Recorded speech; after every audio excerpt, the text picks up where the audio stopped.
Nate Silver, the election forecaster who inaccurately predicted the 2016 and 2020 election, now says that Florida is in play for Vice President Kamala Harris. Hello everyone and welcome back to another video with On Point Politics, your number one stop for all things polling and election analysis. And today we're going to be debunking Nate Silver's credibility as an election forecaster and why I'm going to be more accurate in 2024. Hit the like button and subscribe for more content just like this. And so, essentially in this video, we're going to be looking at his previous predictions starting with 2008, where he actually was pretty successful. He got Obama 349 to McCain's 189, and essentially all that happened was he essentially was able to get every single state correct except for the state of Indiana. That was essentially the only one that he pretty much missed. I believe that was the only one he missed, or it was either North Carolina or Indiana. Not exactly sure which one he missed, but maybe down here we'll be able to see exactly what it was. But more than likely, it was either one of them that he actually ended up missing. Except the problem is that all the data that he was getting was actually from Obama's internal campaign. So he essentially had a cheat code to predict the 2008 election. And then in 2012, he was actually able to accurately predict that election. But again, Obama's re-election in retrospect was pretty inevitable. And so this was not necessarily a very, hard prediction to get. And so right now, the only thing that ended up happening is we see that he essentially got 49 out of 50 states correct, in 2008. And then now essentially he was able to get almost 100% accuracy in 2012.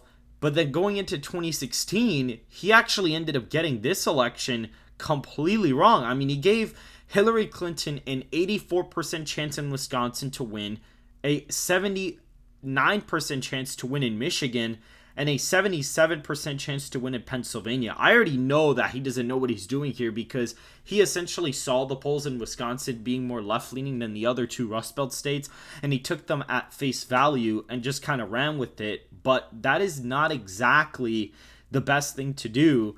And so now, looking at this, we see that this map would have been super inaccurate. I mean, we could go down here to the margins. I mean, he had Iowa as just a 3-point win for Donald Trump. That's kind of ridiculous. And even actually had Hillary ahead at some points during the election cycle. At one point, she was ahead by almost 5 points in August in the state of Iowa. And we all know that that was never going to happen in the state of Iowa. How do you have an aggregate of pollsters that essentially have a Trump plus 10 lead, Trump plus 3, Trump plus 6 in the final stretch and somehow end up with a almost tied result? I mean, that is really, really silly in my opinion in terms of election forecasting. We can go to Wisconsin and look at this one. He had this as a 5-point win for Hillary Clinton when Trump won the state by 0.7. That's a 5-point miss, guys. That is absolutely ridiculous. Michigan was actually closer in his final estimation than Wisconsin, and so was Pennsylvania. So he got that completely wrong. He had North Carolina going to Clinton by less than half a point when Trump won it by almost 4. Looking at Florida, he actually had Hillary winning here too. That was about almost a 2-point miss as well. Texas, give or take, was somewhat of an accurate prediction, but again, that was not that hard of a prediction to get. Same thing as Georgia, and he still had Georgia as a lean state too, and he had Arizona pretty competitive here. He had it, I believe, as a 2.2 percentage point win, when it ended up being a 3.5 point win. So some states he had a little bit of a better estimate, some of them not really. Utah, this one was just embarrassing. He actually had McMullen actually getting second place in the state, with Donald Trump only winning the state by 10 points when he actually ended up winning the state by, I believe, like 18 points. Like McMullen didn't even get second place. He actually ended up getting third, and Johnson did not get 5%. So he got that completely incorrect as well. So that was just a disaster in 2016. So overall, he had a pretty abysmal performance in 2016 as an election forecaster and probably cost the company millions of dollars. He actually even had Hillary, he had Donald Trump at higher chances to win New Hampshire than he did any of the Rust Belt states, which demographically wouldn't have even made any sense to begin with. And so this was already pretty bad, in my opinion. This was a pretty bad forecast. And now looking at his 2021, things don't get any better. He had Biden with a 90 in 10% chance to win the presidency with some sort of regression model. And he had Florida as a lean margin for Biden when Trump won the state by 3.5. So it was literally like about a 5-point miss in Florida. Georgia was somewhat close. North Carolina, that was still kind of a bad miss. It was still about a 2-point miss. Pennsylvania, roughly give or take, that was a bad miss too. It was almost a 5-point win there. He only won the state by 1. Ohio was a tilt margin for Donald Trump when he won the state by 8, which is crazy. And Iowa here is literally a 1.5-point win when Trump also won the state by 8.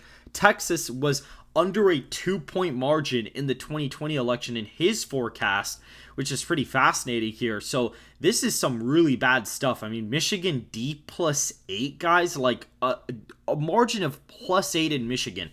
That's embarrassing. Nevada plus like 6, plus 6.1%. Colorado wasn't even the right margin. He didn't even end up getting Colorado correct in the margin. We look at Maine at large. We see that was about a 13-point win. That's also abysmal. The state was a 9-point win for Biden. Minnesota, roughly about almost a 10-point win for Biden as well. He won the state by 7. Wisconsin coming in here at a 9-point win for Biden. He literally just took the polling averages and plugged it into his model. He even had a Maine's second congressional district going to Biden when it went to Trump by 7. So his margins are abysmal. I mean, 64% to 34% in California, 34-point win. That's roughly what happened in the 2020 election, give or take. That wasn't like that off. But if we look at a state like New York, we also see too, that one was a little bit overestimating Biden, by the way. So that's also there. We see states like Connecticut, 62 to 38. Guys, that did not happen. It was a little bit closer than that. So you see that he heavily underestimates Donald Trump in the red states and overestimates Biden in the blue states by a lot. We clearly see that unfold. Even a state like Alabama, R plus 20, we see here it ended up being R plus 26. So he has a consistent pattern of missing in the same direction. He missed in the direction against Donald Trump. And when you're a reliable forecaster, you're going to miss in both directions. And what I'm going to show you is my 2020 model's, accuracy and how it was way better than Nate Silver's. And what I did was essentially you have 3 margins, the polling average, which I readjusted to a party electorate. Then what we ended up doing is we paired that with the demographic model of any choice, which we picked Atlas Intel since it was the most accurate pollster back in 2020. And then looking at, the other states, we also have the national popular vote average, which we got Biden plus 5.1 when you weigh all the polls basically to accuracy. You get Biden plus 5.1 when you weigh to a proper party electorate. And then when you apply that to the nonpartisan voting patterns of every state and you combine those 3 averages, you get results. And I would have gotten 306 Biden to 232 Trump. So would have been accurate. And we see that I have misses in both directions. That's the whole point. When you're an accurate and honest forecaster or honest pollster, you will have a margin of error in both directions. That should be happening. You should not be missing in one way or another. You shouldn't be missing in either direction by a large amount. You should be missing in both directions equally here. And so that is the big problem for Nate Silver. He's consistently missed to the left ever since 2016, and he was stuck in his 2012 card, and he thought that he had it all figured out. And supposedly he said that registered voter polls were better than likely voter polls, which doesn't even make any sense because when you have a likely voter screen, you're modeling for the more likely voter to come out and vote. So that was fundamentally wrong. He just got lucky there. And so now, looking at his latest Nate Silver bulletin, you may say, well, why isn't he with 538 anymore? What happened? Well, they actually fired him because he was so inaccurate that he was losing the site millions of dollars. And now 538 is actually going to probably even be worse than Nate Silver's own forecast. And this one's already going to be bad enough. This one's going to be terrible. we see here, that he kind of talked about a good pair of polls from Nebraska's 2nd Congressional District for Harris, which is true. That is definitely true, and I may have to kind of reiterate my prediction there. I probably will have it flipping Harris just because of how bad it is going there for Trump in the polling. But when we look at Harris and Trump, he has Harris up almost roughly, give or take here, about 2.2% in the popular vote. We have Trump up by around 2.8% when you weigh all the polling data to the proper polling ID, but he doesn't do that. He just grabs his favorite pollsters and just kind of shoves them together in one aggregate. That's literally all he does. He doesn't do anything special to them. Literally all he's doing is just plugging in whatever poll he wants, and he adds an influence of it to his own choice. We grade pollsters based on their accuracy, based on their sample size, how many polls they have in the aggregate, because the more sample size you have, the more influence you should have in the aggregate, because of the fact that you're more representative of the actual electorate because you have a higher sample. And then as well, you also have whether or not you're a likely voter screen or a registered voter screen. You get more of a weight when you're a likely voter screen. And so when you do that, you actually end up getting something pretty interesting. And you get accurate numbers for 2020. And right now, using that same methodology for the national level for 2024, you get Trump plus 2.8 in the popular vote. Funny enough, he actually deemed Atlas Intel the most accurate predictor / forecaster back in 2020, and now he has it with less of an influence than the New York Times / Siena, which ended up getting essentially pretty much an F rating effectively. I mean, I don't know why he thought it was a great idea to end up having the New York Times up there, because they were one of the more inaccurate pollsters in 2020 as well. So that isn't really great. And we see that he has Harris favored in Wisconsin, Michigan, Pennsylvania, and Nevada, states where Donald Trump is polling, anywhere from 4 to 6 points better than he was in the previous cycle. So it doesn't make any sense as to why he has these going to Harris. And if he were to actually look at the party IDs, he'd see that the pollsters are making the exact same mistakes they were making last time. And so that is going to be a problem for him come election day. And, he says, oh, why are you unskewing the crosstabs? If you're a unskewer of the crosstabs, or you're a crosstab diver, you're actually a nerd. Well, you need to look at the crosstabs to see whether or not the poll is going to be accurate or not. If they're oversampling Democrats by 10 points, clearly they're going to be an inaccurate pollster, period.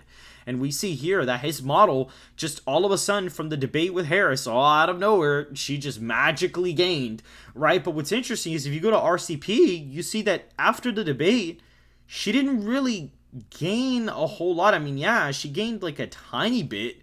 I mean, Trump kind of caught up and then she kind of gained it back. But compared to the beginning of the debate and where we are at now, there's not really that much of a difference in the RCP aggregate. And so my question is, Nate, why did your model all of a sudden just flip out of nowhere? I mean, that doesn't really make a whole lot of sense. And now he's actually deeming Rasmussen reports as a far-right pollster. Why are you referring to them as a far-right pollster? They were accurate at the national level in the 2020 presidential election. They had a Biden plus 4 average from October 2nd to November 2nd. And their state polling was just as far left as some of your favorite pollsters like the New York Times. So we have them here saying we'll continue to include Rasmussen polls on average. They're real polls. But this sort of explicit coordination with the campaign, what are you talking about? What explicit coordination with a campaign are you talking about? Are you talking about Trump mentioning the polls? I mean, is that what you deem as coordination with a campaign? It's not really. I mean, Mark is an independent pollster that is trying his best, and you're saying that, oh, just because Trump is mentioning his own pollster, it just doesn't make any sense. I really don't understand what the explicit coordination with a campaign is, and coupled with ambiguity about funding sources, what are we talking about here? He's literally stated who his sponsors are, and he mentions them in the videos when he breaks down all the polling data. And so now, apparently, he's going to label them as an intrinsically partisan Republican pollster going forward. Doesn't make any sense. He was just as inaccurate in some of the states as your favorite liberal pollsters in 2020, and he got an accurate national average, way better than you could have done, buddy. So I don't understand why you're labeling him as a far-right pollster. And we look at this little article here, and we see that for whatever reason, Rasmussen reports is all the way at the end with Trafalgar as the most right-leaning pollster. Like, I don't understand. They were literally the more accurate one. And with Atlas Intel, where in the world is Atlas Intel here? Why is Atlas Intel not on this list? It was the most accurate pollster in the 2020 presidential election. Why are you not even including it here? I mean, I can check and see if you're including it in your silver bulletin, but I don't understand what's going on here. You see, Atlas Intel is here, but it has way less of a weight than the New York Times does. Arguably, Atlas Intel should have the highest weight out of any of the pollsters, to be honest with you. I don't know why you're just all of a sudden, just giving it such a low weight here. Maybe it's because it's a slightly older poll, but that doesn't really make any sense because the same poll from September 11th to the 16th for New York Times/Siena, you're giving it a higher weight despite having it the exact same date. So that doesn't really make a whole lot of sense, guys. It really doesn't make any sense. And he is a failed sports betting, forecaster, a sports, predictor. He was failed at that, and now he moved to this.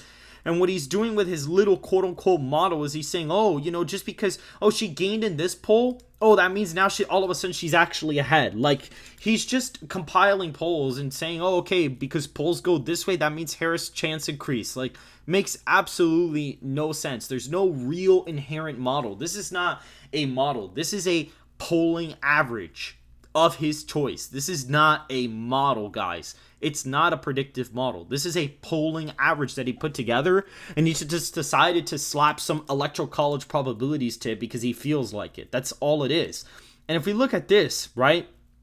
Georgia, 1.2%.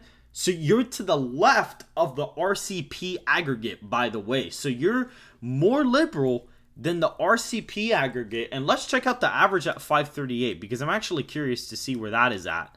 I'd be really, really intrigued to see where the polling average is at on 538. It's Trump plus 0.8. So you're almost as liberal as the 538 aggregate, which is probably going to be worse than your older aggregates anyway. And I'm not surprised that you guys are lining up pretty similarly with each other because you guys are making the same mistakes. Wisconsin, she's ahead again. You're making the same mistake. Wisconsin's not going to vote to the left of Pennsylvania. It's not going to happen. It's just not. Michigan, right now, Biden plus Harris plus 1.9. How in the world, Nate, is she going to do worse in Michigan, but all of a sudden she's going to improve in Wisconsin? Like, how does that happen, Nate? Explain that to me, please. I really want to hear your explanation. R plus 3.8 Florida? So you're telling me that with all of the net registration gains for Republicans in the state of Florida of over 1 million GOP registration gains, you're telling me that that doesn't matter and that the margin's going to be roughly the same as last time? Like, are you serious? Till North Carolina? What is this? A lower margin in Iowa? So he's going to do worse in Iowa, but perform better in Michigan? I really want you to explain that to me. But then perform better in Minnesota and do better in New Hampshire, but then do worse in Nebraska second, but do better in Virginia?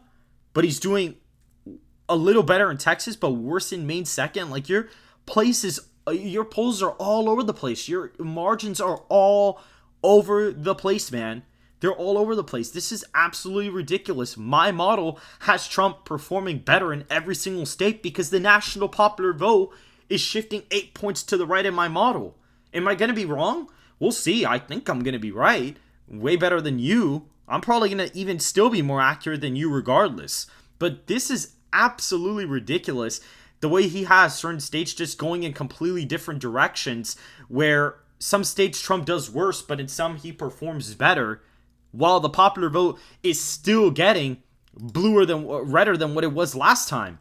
He has Harris winning the popular vote by like 2.7%, which is the opposite margin of what I have. And despite that, he still has Trump doing worse in some states. How is Harris going to lose ground in the popular vote but gain in Iowa, Nate? Like, what is this model, Nate? What is this? This is absolutely ridiculous. I don't understand this at all. We see that right now, the most likely outcome, is roughly give or take, is about a 51% of the vote for Harris to Trump's like 48%, so a 3-point win in the popular vote for Harris. I don't really understand that at all. I mean, I really, really don't get it. I really, really don't understand what's actually going on We see electoral college deadlock is 0.2%. I'd argue that it's higher than that. I mean, it's not impossible, but I don't think it's that low either. I don't think it's that high of a chance. Harris wins the popular vote, 77% chance. Dude, she leads the aggregate by 2 points in RCP. The same aggregate that underestimated Trump by like 3 points last time around, and it's probably going to be worse because we have a large response bias for Kamala Harris right now. And we see Trump wins the popular vote, but loses the electoral college. I mean, yeah, that is a low chance. But we see 50% of the vote. I mean, Trump, in all of the accurate pollsters, is getting 49, 50.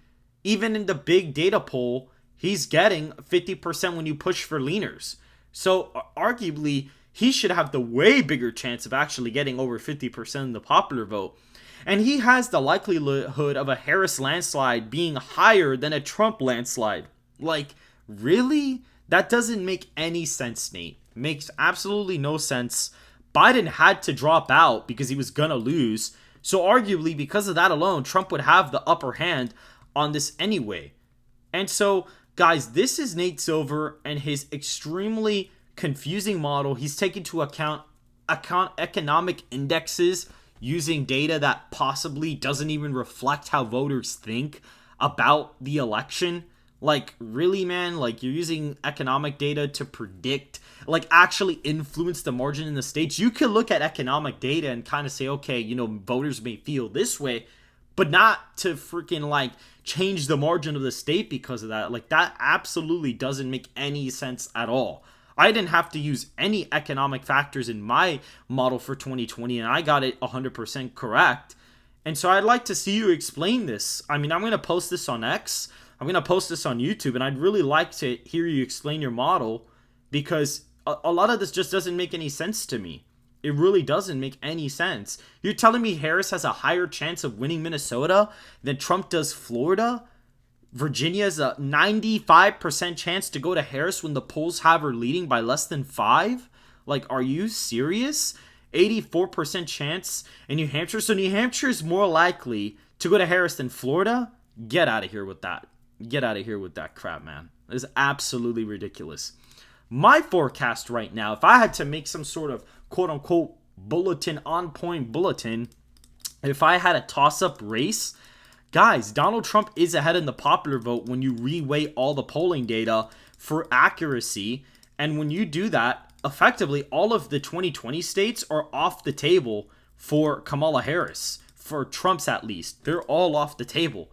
If we go to this guy's feed, he has some sort of fetish with the Florida and Texas going blue for some reason. Florida polls may have gradually tied to the point where it's at least an interesting decision on whether to invest there. No, it shouldn't be an interesting decision. The Republican Party netted over 1 million registries in the state of Florida in the past 4 years. It should not be an interesting decision. It should be a stupid decision if they do that. And I welcome them to do so because they're going to get crushed here regardless. ROI on a presidential race, not so great, but you can get a puncher's chance of winning the Senate seat. Oh, so he thinks that, what? You think you think she can win the Senate seat? Oh, good luck with your model, buddy. Good luck with that. That's ridiculous, man. That's actually ridiculous. And then it's funny because then he's today being like, oh, yeah, actually, Alan Lichtman's keys, if you applied them correctly, it would be a Trump win. So then why do you have Harris up when you just had Trump up not that long ago when she didn't even improve in the polling? Like, it doesn't make any sense at all. And really, a model should not swing this volatilely in like 2 weeks. Like, no real model swings this bad, this fast, by that amount. You're talking about like a net 50-point shift in less than 2 weeks. That literally does not make any sense, Nate. How did your model shift that much when the popular vote margin in RCP barely changed? I really want you to explain this because you can look at it with your own eyes and the average barely changed. It didn't even change. It stayed between 1 and 2 points. How did she gain on net 50 points? It's because you want to tell a drama story. You want people to pay attention to your failed bulletin that no one would care about regardless if you didn't have Trump up by 30 points, which I don't even know why you had him up if you were going to have Harris up now. I guess you just wanted to enjoy the spectacle of the debate going bad for him, quote unquote, even though he probably picked up a lot of undecideds from that too. And so, guys, This is a failed election predictor. Do not listen to him. Do not repost any of his stuff unless he's cooking Nate Silver.